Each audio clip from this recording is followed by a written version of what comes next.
If you have a problem confirming or basically enabling facial recognition on your iPhone, here's a step-by-step guide on how to pull that off.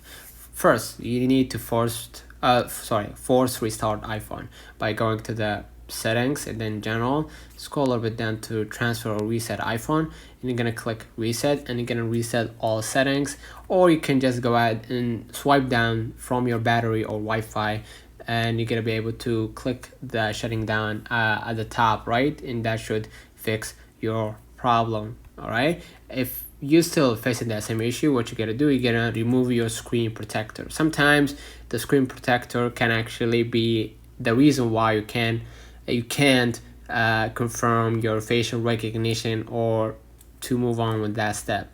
And if you did that and still facing that same issue, what you're gonna do, you're gonna be able to go ahead to the general again and force restart the iPhone, and that should fix your problem. If it didn't, just go ahead to the software update, make sure that your iOS is fully updated to the latest version. Let me know in the comments if this video helped you. Don't forget to like and subscribe, turn on the notification bell to receive every video we upload. Thank you for watching. We will definitely see you in the next one.